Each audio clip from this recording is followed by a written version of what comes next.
Hello, അപ്പോൾ ഇന്ന് നമുക്കൊരു കല്യാണം കൂടിയാലോ? ഞങ്ങളുടെ കസിൻ്റെ കല്യാണമാണ്.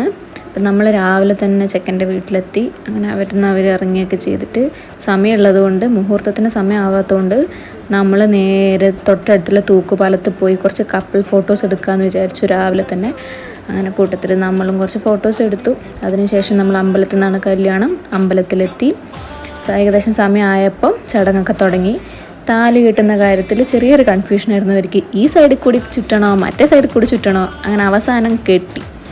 ഇതാണ് ചെക്കൻ്റെ ഫാമിലി, ഇവരാണ് നമ്മുടെ റിലേറ്റീവ്സ്. അങ്ങനെ നമ്മളും കുറച്ച് ഗ്രൂപ്പ് ഫോട്ടോസും വീഡിയോസും എടുത്തു. നെക്സ്റ്റ് ടാർഗറ്റ് സദ്യ. ഞാൻ കുറേ കാലമായി ഒരു കല്യാണ സദ്യ കഴിച്ചിട്ട്, മോർ ദാൻ 1 year ആയിട്ടുണ്ടാവും ഇങ്ങനെയും. അപ്പം സദ്യ കഴിക്കാൻ നല്ല ആർത്തി ഉണ്ടായിരുന്നു. അങ്ങനെ ചോറ് വന്നു, തോരൻ വന്നു, അവിയൽ വന്നു, പുളിയിഞ്ചി വന്നു, സാമ്പാർ വന്നു, ചിക്കൻ കറിയും കൂടി ഉണ്ടായിരുന്നു, ചിക്കനും വന്നു. അങ്ങനെ പപ്പടത്തിന് ഞാൻ വെയിറ്റ് ചെയ്യുന്നുണ്ട്. അവസാനം പപ്പടവും വന്നു. എല്ലാം കഴിച്ച് പരിപ്പ് പായസവും കൂട്ടി ഞങ്ങൾ അവിടെ നിന്ന് ഇറങ്ങി നേരെ പൊന്നാപ്പിനെ കൂട്ടാൻ പോയി. ആളെ കൂട്ടി കല്യാണത്തിന് പോകാത്തതിൽ സത്യത്തിൽ ഞങ്ങൾക്ക് വിഷമമുണ്ട്. പക്ഷേ ഈ ചൂടും വെയിലും പൊടിയൊക്കെ ആകുമ്പോൾ അവളെ കൊണ്ടുപോകാത്ത നല്ലതെന്ന് തോന്നി. അങ്ങനെ അവൾക്ക് വേണ്ടിയിട്ട് അവളുടെ ഫേവറേറ്റ് ആയിട്ടുള്ള വാൻചോ കേക്ക് ഒരു പീസ് വാങ്ങി. പിന്നെ അവളെ കുറച്ച് ഫേവറേറ്റ് സാധനങ്ങൾ വാങ്ങിച്ച് നേരെ സ്കൂളിലേക്ക് പോയി അവളെ കൂട്ടി. അപ്പോൾ തന്നെ പറഞ്ഞു ഒരു സാധനം ഉണ്ടെന്ന്. അങ്ങനെ അത് സർപ്രൈസായിട്ട് കൊടുക്കുന്നതാണ് ആൾക്ക് ഇഷ്ടം.